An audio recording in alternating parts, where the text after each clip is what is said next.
ஐந்து கரத்தனை அணை முகத்தனை இந்தின் இளம் பிறை போலுமையிற்றனை நந்தி மகந்தனை ஞான கொழுந்தினை புந்தியில் வைத்தடி போற்றுகின்றன. உலகெல்லாம் உணர்ந்து ஓதற்கரியவன் நிலவுலாவிய நீர்மணிவேணியன் அழகில் சோதியன் அம்பலத்தாடுவான் மலர் சிலம்படி வாழ்த்தி வணங்குவாம். பூழியர்கோன் வெப்பொழித்த புகழியர்கோன் கடல் போற்றி ஆழிமிசை கல்மிதப்பில் அணைந்த பிரான் அடி போற்றி வாழியே திருநாவலூர் வன் தொண்டர் பதம் போற்றி ஊழிமணி திருவாத ஊரர் திருத்தால் போற்றி போற்றி. ஒரு வாசகம் மரியாதை என்னை திருவாசகம் என்னும் தேனில் அமிழ்த்தி குரு வாசகமாய் அருளும் மணிவாசகரின் மலரடி போற்றி போற்றி. சேக்கிரார் பெருமான் திருவடி போற்றி போற்றி. தம்பி சொன்ன மாதிரி பெரிது பெரிது புவனம் பெரிது புவனம் நான்முகன் பிறப்பு அப்படி ரொம்ப பெரியதான சிவபெருமானுடைய அவரே இருக்கிற அந்த தொண்டர்களுடைய பெருமையை சொல்ற பெரிய புராணத்துக்கு புராணம் எல்லா புராணங்களும் 18 புராணம் நமக்கு தெரியும். சமஸ்கிருதத்துல இருந்து தமிழ் மொழியில நமக்கு மொழிபெயர்த்திருக்கு. பெரிய புராணம் முழுக்க முழுக்க தமிழ்லயே நம்ம தமிழ்நாட்டு வரலாறு தமிழ்நாட்டு அடியார்கள் போது பெரியன்ற அடைமொழி திருத்தொண்டர் புராணம் 12ஆம் திருமுறையா இருக்கிற திருத்தொண்டர் புராணம் பெரிய புராணம். நாயன்மார்கள் செயற்கரிய செய்வோர் பெரியர். அப்படிப்பட்ட செயற்கரிய செய்த நாயன்மார்களா அடியார்களோட வரலாறு நம்ம பார்த்துக்கிட்டு இருக்கோம். முதல் சருக்கம் தில்லைவாழ் அந்தனர் சருக்கம் முடித்து தில்லைவாழ் அந்தனர்த்தம் அடியார்க்கும் அடியே திருநீலகண்டத்து குயவனார்க்கும் அடியே இல்லையே எண்ணாத இயற்பகைக்கும் அடியே இளையான் தன் குடிமாறன் அடியார்க்கும் அடியே வெல்லுமா மிக வல்லமை பொருளுக்கடியேன் விரி பொழில் சூழ் குன்றையார் விரன் நின்றற் கடியேன் அல்லிமென் முல்லையந்தார் அமர்நீதி கடியேன் ஆரூரன் ஆரூரில் அம்மான காலே. இப்படி முதல் சருக்கத்துல நம்ம 7 அடியார்கள் சரித்திரம் பார்த்தோம். போன வருஷத்துல இருந்து நம்ம பார்த்தோம். அப்புறம் இந்த வருஷம் தொடக்கத்துல இருந்து மார்கழி மாசத்துல இருந்து 4 மாசம் நம்ம சுந்தரர் பெருமானுடைய வரலாற்று அனுபவித்தோம். இப்போ அடுத்த சருக்கமான இலை மலிந்த சருக்கம். இலை மலிந்த வேல் நம்பி எரிபத்தர் கடியேன் எரிபத்த நாயனாரும் ஏனாதி நாயனார் சரித்திரமும் இன்னைக்கு சிலர் அனுபவிக்கலாம். அடுத்த மாசம் கலைமலிந்த சீர் நம்பி கண்ணப்ப நாயனார் தொடர் பார்க்கலாம். சிவா அன்பு மொழி நமக்கு பெரிய புராணம்னா மொத்தமா நம்ம கதைகள் எது சார்னா அன்பு அன்பே சிவம் அன்பு வழிய எழுதினதுதான் இந்த பெரிய புராணம். அன்பு அறத்திற்கும் அன்பு சார்பு என்பர். அதுவே மரத்திற்கும் அதே துணை. மரம்னா பெரியரா மரம் வீரம். இப்போ இளையான்குடி மரநாயனார் பார்த்தோம். என்ன சந்தர்ப்பத்திலனாலும் நமக்கு அன்னபாலிப்பு செஞ்சு கொடுத்தாரு. அப்படி கருணையே வடிவா அன்பு மிக்க அந்த அடியார்களை பார்த்து நம்ம இப்போ மரத்துக்கும் எரிபத்த நாயனார் எப்படி ஒரு டாக்டர் வந்து ஆப்ரேஷன்னா வெட்டி அதை தச்சு அவ்வளோ பண்ண அந்த டாக்டருக்கு நம்மளுக்கு வந்து திரும்ப நன்றி சொல்லுவோமோ அந்த மாதிரி ஒரு சின்ன உதாரணம். ஒரு மகான் இருந்தார் நாட்டில். அவர் வந்து ஒரு அரசவைக்கு வர்றார் ஒரு நாள். அந்த அரசவைக்கு வந்து ராஜா கிட்ட கேட்கிறார், எனக்கு ஒரு வேலை வேணும். இன்னும் மகானா இருக்காரு, என்ன வேலை சுவாமி உங்களுக்கு போட்டு கொடுக்கறது? உங்களுக்கு அரசவையில வந்து ஒரு எனக்கு வழிகாட்டியா வச்சு எங்களுக்கு ஆசானா இருக்கா இல்லாம வேலைன்னு கேட்குறீங்க. இல்லை எனக்கு வேலை தான் வேணும், நீ கொடுக்கறதா இருந்தா கொடு. அப்படி என்ன வேலை அப்படின்னு அவர் கேட்கிறாருன்னா, உன்னோட ராஜ்யத்துல ரொம்ப கொடுமையான பாவங்கள் பண்ணவங்களுக்கு தண்டனை கொடுப்ப இல்லையா, கடுவுல ஏத்துறது, தூக்குல போடுறது, வெட்டுறது, இந்த மாதிரி அந்த மாதிரி வேலை எனக்கு கொடு. என்ன சுவாமி சொல்றீங்க? இல்ல அதை நீ கொடுக்கறதா இருந்தா கொடு, இல்லைன்னா வேண்டாம். அவர் அப்படி போய் அந்த கொடுமையான பாவங்கள் செஞ்ச மகா பாவிகளா வரும்போது அவங்கள கொல்ற அந்த வேலையை வாங்கிக்கிட்டு அந்த கொல்லும் போது அவங்க காதல பகவான் நாமாவை சொல்ற, நீ என்னமோ தப்பு பண்ணி இந்த பிறவில நீ இந்த இப்படி ஆயிட்ட, தவறு பண்ணிட்ட, அடுத்த பிறவியாவது உனக்கு நல்லதா அமையணும்னு சொல்லி அந்த பாவத்துல இருந்து விடுதலை கிடைக்கணும்னு சொல்லி அப்படிப்பட்ட பாவிகளுக்கும் நல்லது சொல்றவங்க தான் மகான்கள்.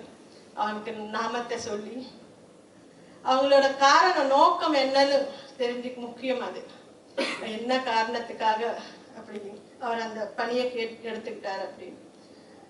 இப்படி நம்மளோட இந்த எரிபத்த நாயனார், பக்த அப்படின்னா பக்தர் அப்படின்றதுதான் பக்தன் அப்படின்னு தமிழ்ல மருவி இருக்கு. உறையூர் சோழ நாடு, சோழ நாட்டு சின்ன ராஜதானி நமக்கு. அந்த உறையூர்ல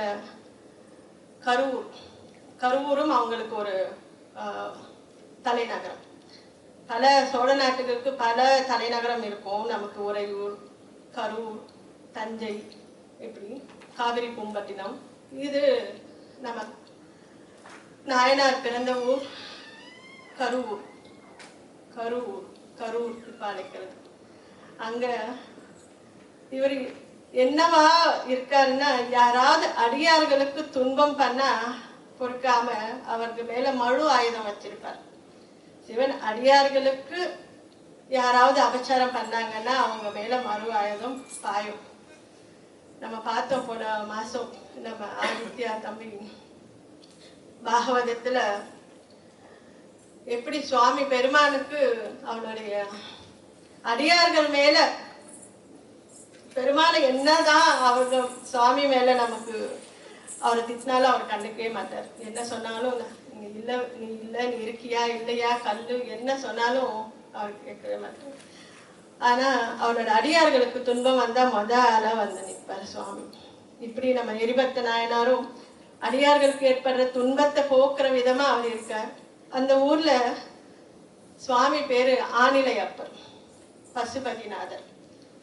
பசுவாகிய நமக்கு எல்லாருக்கும் பதியாகிய ஈஸ்வரன் பசுபதிநாதன் ஆனிலையப்பர். அந்த சுவாமிக்கு பூ கட்டி கைங்கரியம் பண்ணிட்டு இருக்க ஒரு சிவகாமி ஆண்டார் அப்படின்னு வயசான ஒரு முதியவர் வாழ்ந்துட்டு இருக்கார். அவர் எப்படி பூ கட்டுவாராமா, விடிய காலையில எழுந்து அந்த இருட்டுறதுக்கு சூரிய வெளிச்சம் வந்தா வந்து தேன்கள் எல்லாம் வந்து பூவுல மலர்ல இருக்கிற தேனை பறிக்க வந்துடும்.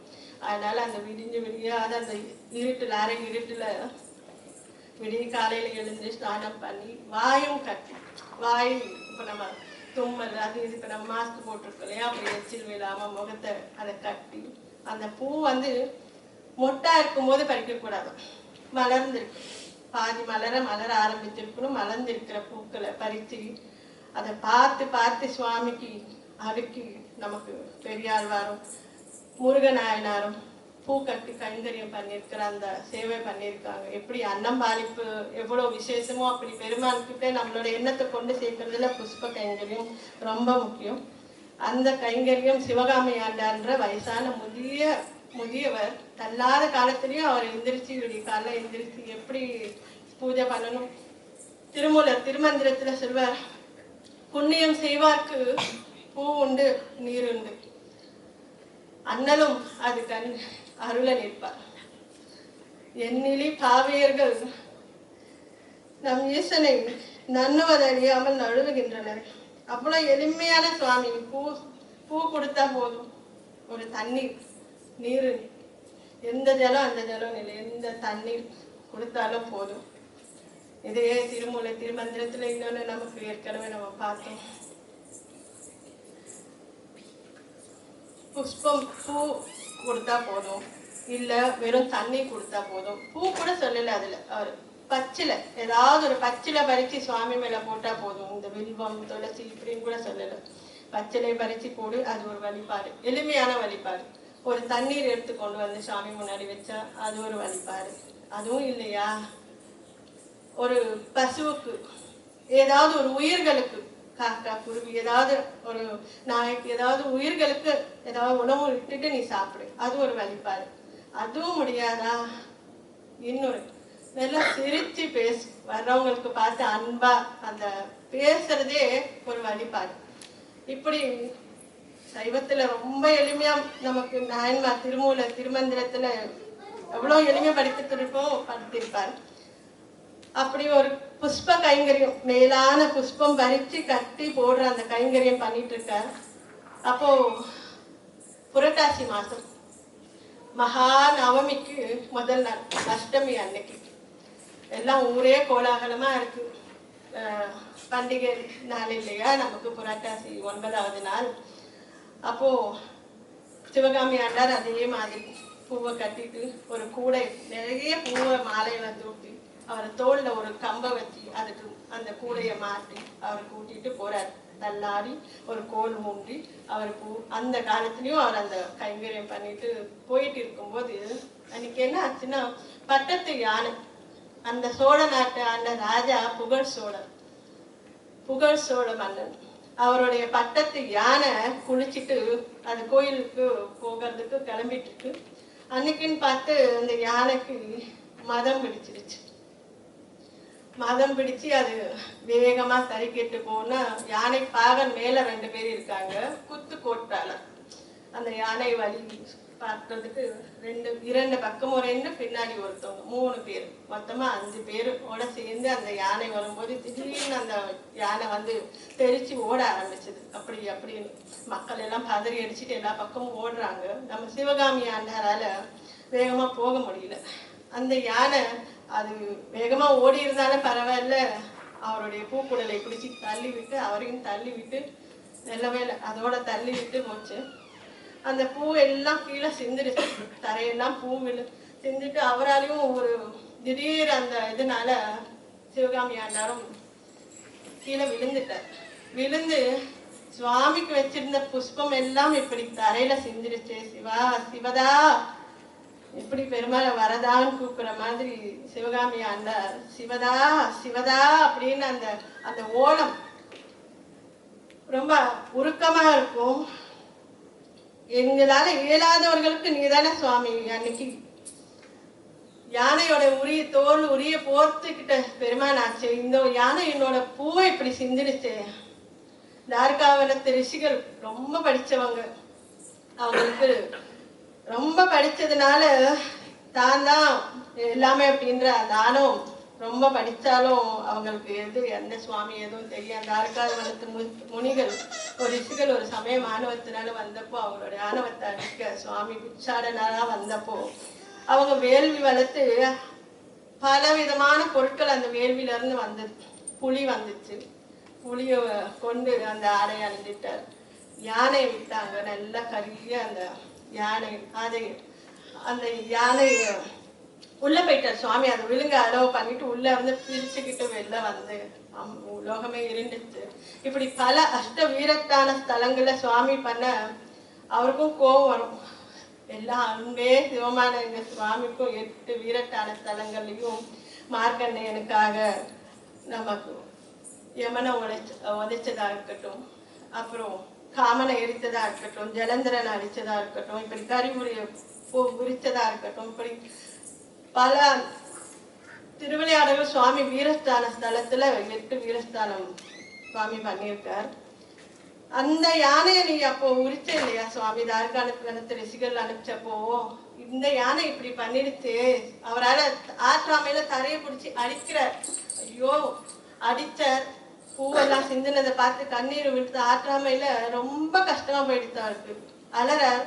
இந்த அடியாரோடைய ஓலத்தை கேட்டு சிவபெருமான் வந்தாரோ இல்லையோ, முதல்ல நமக்கு எரிபத்து நாயனார் வேகமா ஓடி வந்துட்டார். கையில வச்சிருக்கிற அந்த மழு ஆயுதத்தால முதல்ல என்னாச்சு அவரு, இல்ல யானை என்னைய தள்ளி விட்டு போயிடுச்சு. எந்த பக்கம் போகுது? யாராவது மத யானை போனாலும் இப்படி ஓடுவாங்க. யானை போன வழியிலே அவர் தேடி பிடிச்சிட்டு அவர் ஓடுறாரு. அது பின்னாடி எவ்வளவு தைரியம் வேணும். மதம் பிடிச்ச யானைக்கு முன்னாடி போய் நிக்கிறாரு. அது தூக்கி தும்பிக்கையே அவரை அடிக்கிறதுக்கு தாக்குறதுக்கு வருது.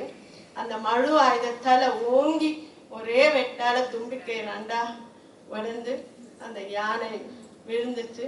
அதை தடுக்க வந்த யானை பாகன்கள் 5 பேரையும் வெட்டிட்டார். இது நமக்கு சூட்சமமா இன்னொரு விஷயத்தையும் நாயன்மார் சொல்றார். கண்ணு, காது, மூக்கு, வாய், செவி, தொடுபுலன், இந்த 5 இந்திரியங்களையும் அது போற வழிய சாமி பக்கம் திருப்பாம அதை போக விடாம அதை அடக்கணும். கடைசியா அந்த பெரிய யானை மத யானையா இருக்கிற நம்ம மனசை அடக்கணும். 5 புலன்களாலையும் பெருமானை பார்க்கணும். இது எல்லாம் இது தவறு பண்ணா அதை ஒழிச்சிட்டு தான் நம்ம சாமி கிட்ட போக முடியும். மனசு அடக்குனாதான் சிவத்தை அடைய முடியுதும் அப்படின்றதும் நாயன்மார் நமக்கு சுச்சமத்துல சொல்ற. அந்த 5 பேரையும் கொண்டாச்சு. கோவத்துல அப்படியே மழுவுல ரத்தம் சிந்துக்கிட்டு இருக்கு. அப்படியே நிக்கிறாரு அந்த தெருவுல. பார்த்தவங்க எல்லாம் தெரிச்சு ஓடின. மத்தவங்க எல்லாம் போய் வேகமா அரசர்கிட்ட போய் சொல்லிட்டாங்க, பட்டத்து யானையை கொண்டுட்டாங்க. அவங்க முழுக்க தகவல் சொல்லல.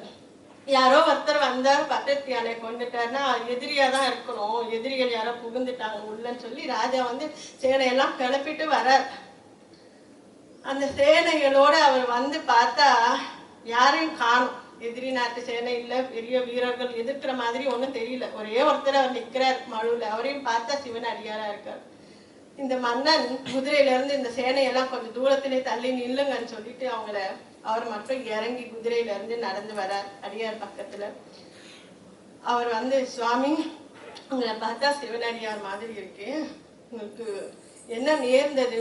இல்ல, உன்னோட பட்டத்து யானை இந்த சிவகாமி ஆண்டார் அடியவரை துன்புறுத்து, அதனால அதுக்கு நான் தண்டனை கொடுத்தேன்.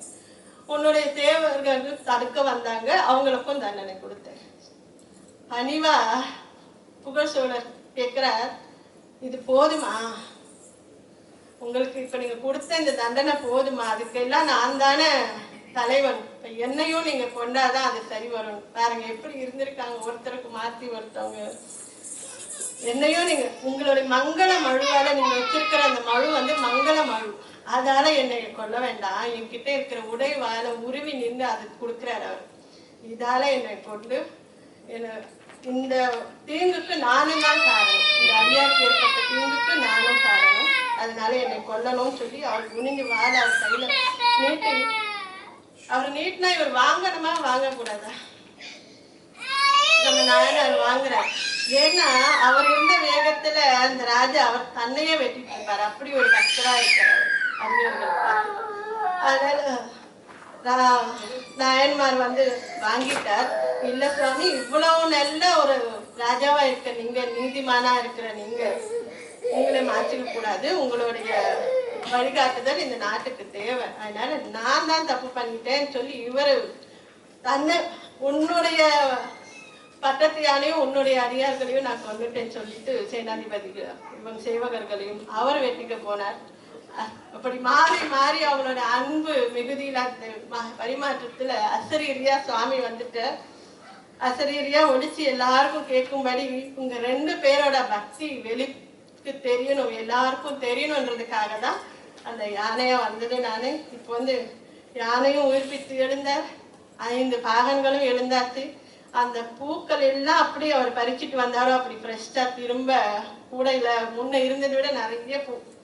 சாமிக்கு கொஞ்சம் நம்ம கொடுத்தா நிறைய திரும்ப கொடுப்பார். அவருக்கு அந்த பூவெல்லாம் நிறைஞ்சி ரொம்ப அந்த சிவகாமி ஆண்டாலும் மகிழ்ச்சியா எழுந்திருச்சு.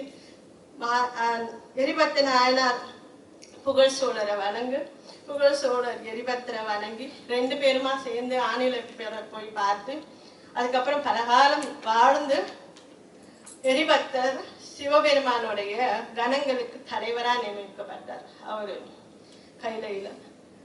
புகழ் சோழர் மன்னர் சொல்றமே, அவர் வெறும் புகழ் சோழர் மன்னர் மட்டும் இல்ல, புகழ் சோழர் நாயனார், அவரும் ஒரு நாயன்மார் நமக்கு.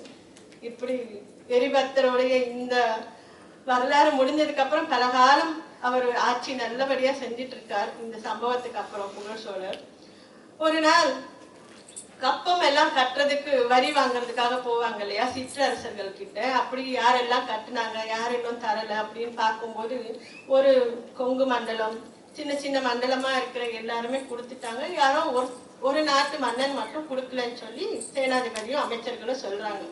அப்படியா, யாரு? சரி, இல்ல மன்னா, இதுக்கு நீங்க வர வேண்டாம், நாங்களே போயிட்டு அந்த வரியை வாங்கிட்டு வரோம்னு சொல்லிட்டு சரி போங்க அப்படின்னு சொல்லி அவர் அனுமதி கொடுக்கிறார். அந்த சேனாதிபதியும் மந்திரிகளும் தலைமையில அந்த படை கிளம்பி போய் எதிரி நாட்டுல போர் பண்ணி அவங்க கிட்ட வரியும் வசூல் பண்ணி அந்த நாட்டையும் அழிச்சு செல்வமும் கொண்ட வீரர்களோட தலைகளையும் ராஜா கிட்ட காட்டினா அவர் ரொம்ப சந்தோஷப்படுவார் நினைச்சுக்கிட்டாங்க போல அந்த அறிவாளிங்க. அந்த மன்னனோட எல்லாருமே தட்டில் வச்சு தாம்பாளத்துல கொண்டுட்டு செல்வத்தை கொண்டுட்டு வராங்க. இறந்த தலைகளை கொண்டு வந்து ஒரு குவியெல்லாம் குளிச்சு ராஜா கிட்ட காட்டுறாங்க. பாருங்க மன்னா, நான் அங்க போய் தனியா இதை பண்ணி வெற்றி கொண்டுட்டு வந்துட்டோம் அப்படின்னு. ராஜா அதில் பார்க்கும்போது திடுக்கிட்டார். ஒரே ஒரு தலை மட்டும் ஜடாமுடியோட திருநீரு ருத்ராட்சத்தோட ஒரே ஒரு தலை மட்டும் தெரியுது. இந்த கூட்டத்துல நான் இவ்வளோ நாள் பண்ண சிவ தொண்டு வீணா போச்சு. இவ்வளோ நாள் நான் எப்படி சிவனடியார்களுக்கு ஒரு தீங்கு பண்ணாம ராஜ்யத்தை நடத்தினோ அவ்வளோ என்னுடைய இதெல்லாம் வீணா போச்சு. இப்படி ஒரு மந்திரிகளை சேனாபதிகளை வச்சுட்டு நான் ஆண்டிருக்கேனே அப்படின்னு அவரை ரொம்ப வெறுத்து, போதும் நான் ஆட்சி பண்ண லட்சணம். அவருடைய எல்லாரும் மந்திரிகளையும் கூப்பிட்டு தன்னுடைய பிள்ளைய இளவரசன் மகுடம் சூட்டி அவரை மன்னனா ஆக்க சொல்லியாது அந்த விசாரம் பண்ணிட்டு ஒரு பெரிய தீ வளர்த்து அந்த ஜடாமுடி தரித்து அந்த தலையை ஒரு தங்க தாம்பாள தட்டுல ஏந்தி தன் தலை மேல தாங்கி அந்த தீய வளம் வந்து அதுக்குள்ள புகுந்து உயிர் நீத்து சிவபதியா அடைந்தார் நம்ம புகழ்ச்சோட நாயனார். மன்னர் இப்படியெல்லாம் இருந்திருக்காங்க தமிழ்நாட்டுல மன்னர்கள். ஒரே ஒரு சிவனடியாருக்கு தீங்கு பண்ணதுக்காக தன் உயிரையே மாற்றிக்கிட்ட மன்னன். அடுத்து நமக்கு ஏனாதி நாயனார். ஏனாதிநாதன் அவரு இதே சோழ நாட்டுல ஒரு அயனூர் அப்படின்ற ஒரு எயினூர் அப்படின்ற ஊர்ல போர் பயிற்சி எல்லாம் கற்றுக் கொடுக்கிற ஒரு நிலையம் வச்சிருக்கார். அவர்கிட்ட வந்துதான் இளவரசர்கள் எல்லாருமே வந்து பல பேர் வந்து அந்த போர் பயிற்சி பட்டறையில வால் பயிற்சி என்னென்ன விதமான போர் பயிற்சிகள் இருக்கோ, குதிரை ஏற்றம், மல்யுத்தம் எல்லாத்தையுமே அவர்கிட்ட கத்துக்கிட்டு இருக்கார். அவர் வந்து அது வந்து ரொம்ப விருப்பமா அதை சொல்லி கொடுத்துட்டு இருக்கார். அதுல வர பணத்துக்காக அவர் செய்யல. பணம் வர்ற பணத்தை சிவனடியார்களுக்கு தொண்டு செய்யறதா கைங்கரியமாகவும் அவர் வந்து அவருடைய தொழிலை ரொம்ப பக்தியா செஞ்சிட்டு இருக்கார். எல்லா தொழிலையும் ஒரு போட்டி இருக்கும் இல்லையா? அவரே குளத்துல பிறந்த அவருடைய பங்காளி இன்னொருத்தர் இதே பயிற்சி பற்றைய வச்சிருக்கார். எல்லாம் இவர்கிட்டயே போறாங்க. ஏனாதி அப்படின்றது ஒரு பட்டம், ஒரு பிரிவுடைய பேர் ஏனாதி. அவரு ரொம்ப கோபம் வந்துருச்சு அதிசூரன் அப்படின்னு இவருடைய இன்னொரு பங்காளிக்கு. எப்படியாவது இவரை வந்து ஜெயிக்கணுமே அப்படின்னு சொல்லி பல பேரை கூட்டிட்டு வந்து நம்ம இப்போ வந்து ஒரே தொழில 2 பேர் கற்றுக் கொடுக்கறதுல லாபம் இல்லை. ஒன்றும் இந்த ஊர்ல நீ இருக்கணும் இல்லை நான் இருக்கணும் அப்படின்னு அவருடைய ஸ்டூடெண்ட்ஸ் எல்லாம் கூட்டிட்டு வந்து ஒரு கும்பலா வந்து சண்டைக்கு வர. அந்த சண்டையில நம்ம ஏனாதி நாயனார் அசால்ட்டா ஜெயிச்சுட்டு அவர் பக்தி இருக்கிற அளவுக்கு வீரமும் இருக்கக்கூடிய அடியார். அவர்கிட்ட தோத்து அவங்க ஓடுறத சேக்கிலார் எப்படி